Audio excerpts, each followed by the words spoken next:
लग रहा है अब मेरा नियोजन हो पाएगा, क्योंकि ये अंधी सरकार है, ये सुनने के लिए तैयार नहीं है। कौन बाप अपने बेटी को इन बेरोजगारों से ब्याहेगा? आप ही बताइए ना सर। मैं नीतीश कुमार को इस बात को संदेश देना चाहता हूँ कि माननीय नीतीश कुमार जी इस बात को हम लोग का दर्द को समझे कि आखिर इन बेरोजगारों का कौन देखेगा, कौन अपने बेटी का ब्याह हम लोग से करेगा। हाँ, हम तो अभी कर लेंगे, कोई करेगा तो।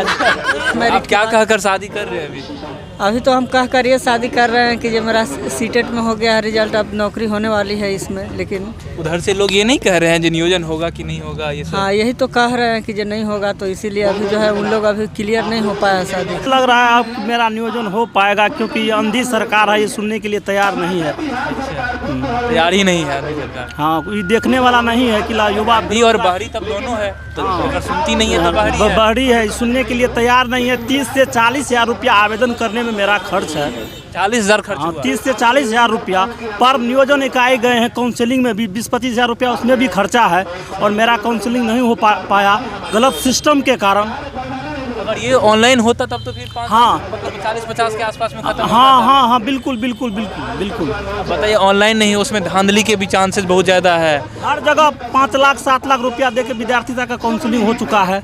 5-7 से 7 लाख रुपया हर जगह, हर नियोजन इकाई में। अच्छा, फिर उसके बाद ये इतना खर्चा है, उसके बाद ये तो आपकी उम्र कितनी है?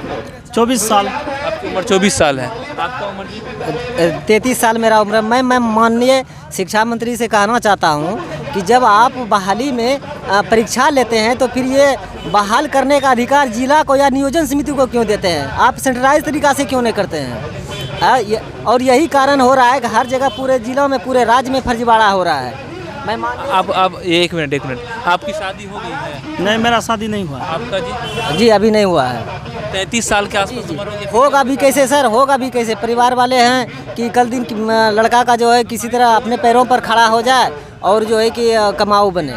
आपका हो गया जी? नहीं सर, मेरा भी नहीं हुआ है। भी नहीं हुआ है। कब जब नियोजन के बाद करिएगा? हाँ सर, नियोजन होगा तब ना करेंगे, नहीं तो ऐसे ही रह जाएंगे जिंदगी भर। आपका हो गया है? कौन बाप अपने बेटी को इन बेरोजगारों से ब्याहेगा? आप ही बताइए ना सर। मैं नीतीश कुमार को इस बात को संदेश देना चाहता हूँ कि माननीय नीतीश कुमार जी इस बात को हम लोग का दर्द को समझे कि आखिर इन बेरोजगारों का कौन देखेगा, कौन अपने बेटी का ब्याह हम लोग से करेगा। बात तो सही आपने बोला। आपका हो गया सर? नहीं, मेरा भी नहीं हुआ। हम लोग जो भी है ना। आपका उम्र कितना है? 35 साल हो गए। फिर आपका भी नहीं हुआ है? नहीं। क्यों, आप क्यों नहीं किए? यही कारण? नहीं, हम दिव्यांग हैं। अच्छा, दिव्यांग है आप? हाँ, दिव्यांग तो नियोजन हो जाएगा, उसके बाद करिएगा? उसके बाद देखा जाएगा। उसके बाद देखा करना ही हो। अच्छा, आपका नियोजन हो जाएगा, उसके बाद करिएगा? हाँ, हम तो अभी कर लेंगे, कोई करेगा तो।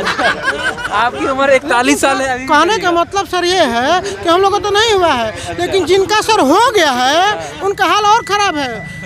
क्यों? हाँ, उनका हाल और ख़राब है, क्योंकि वो तो अभी बेरोजगार है और उनके पत्नी उनको रोज़ पहले ताना मारती है, और उनका ससुर उनको पहले तो ससुरारी नहीं जाना छोड़ दिए हैं। और जब ससुरारी के लोग आते हैं तो भाग जाते हैं बाहर, क्योंकि उनके ससुरारी के लोग ससुर सास और उनका जो माने सर है वो खोजता है कि भाई कहाँ है वो, बुलाओ। जो हमको धोखा दे के ब्याह किया कि 11 में हम हैं, 12 में हमारा हो जाएगा, इसको बेरोजगार साहब कहाँ है? हाँ, उनको बुलाओ। वो धोखा दे के उनको न कोई ऐसी हालत होगी। दूसरी बात है सर कि 9,000 नियोजन इकाइयों में इनको बांटा गया है। 9,000 नियोजन इकाई में क्यों बांटा गया? फर्जीवाड़ा की और भ्रष्टाचार की सबसे बड़ी। वो तो पूरा दिख रहा है। आपका शादी हो गया है? एक और बात है उसमें। जी हो गया है। शादी तो अभी नहीं हुआ है, लेकिन होने वाली थी। होने वाली थी या हो गया है? होने वाली नहीं है? हुआ नहीं है, होने वाली है। होने वाली है। फिर आप अभी नियोजन तो मेरा पूरा नहीं हो पाया है सर, क्योंकि मैरिट जो है नॉन मैरिट। आप क्या कहकर शादी कर रहे हैं अभी तो हम कह कर ये शादी कर रहे हैं कि जो मेरा सीटेट में हो गया है रिजल्ट, अब नौकरी होने वाली है इसमें। लेकिन उधर से लोग ये नहीं कह रहे हैं जो नियोजन होगा कि नहीं होगा ये सब? हाँ, यही तो कह रहे हैं कि जो नहीं होगा, तो इसीलिए अभी जो है उन लोग अभी क्लियर नहीं हो पाया शादी। अभी क्लियर नहीं हो पाया है? होगा तभी हो पाएगा। मतलब नियोजन आपकी शादी की एक रुकावट अभी बनी हुई है। जी। नियोजन हो जाएगा, शादी हो जाएगा। हाँ, तभी हो पाएगा। कितने उम्र है आपका? मेरा 35 हो गया। 35 आपका उम्र हो गया है? 35 की भी उम्र में अभी आप रुके हुए हैं। अगर नियोजन नहीं होगा तब तो दिक्कत हो जाएगा। बहुत ज़्यादा दिक्कत, नहीं के बराबर है। नहीं के बराबर हो जाएगा शादी। अब बताइए। हाँ, लास्ट खत्म करिए। क्या कहना चाहते हैं सरकार? मैं कहना यही चाहता हूँ सरकार से कि मैरिट की क्या बात करते हैं यार। 55% वाला को भी हुआ, 65% वाला भी बचा हुआ। ये सरकार की नाकामी है, ये सरकार की दोषी है जो सही पूर्ण रूप से यह काम नहीं कर पाई है, जिसके कारण हम लोग वंचित रह गए। जी, बीटेड की डिग्री जो है सर हम लोग के लिए कोढ़ की बीमारी हो गई है। एक ऐसी कोढ़ की बीमारी हो गई जो ना हम बाहर के लोगों को दिखा सकते हैं ना घर के लोगों को दिखा सकते हैं। और इसका एक ही इलाज है, हम लोग के नियोजन। सरकार हमको जल्द से जल्द नियोजन करे, हम लोग जल्द से जल्द इनके सिस्टम में आए। और दूसरी बात है कि ये जो 9000 नियोजन इकाइयाँ हैं ये फर्जीवाड़ा के केंद्र हो गए हैं। ये हम खुद पहली बार हम लोग का नियोजन क्यों नहीं है, पहली बार हम लोगों ने 100 जगह फार्म भरा, दूसरी बार 150 जगह फार्म भरा, अब की बार हमने 450 जगह फार्म डाला है।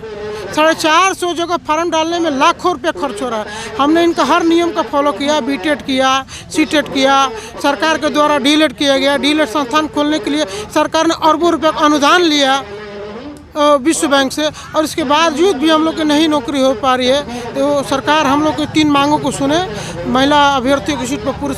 इसके अलावा आप क्या करते हैं? इसके अलावा आप क्या करते हैं? इसके अलावा हम सर बजाय भाई के हमारे जो काम है उसमें मदद करते हैं, उन्हीं में खाता। अभी तक तो हम बेरोजगार हैं।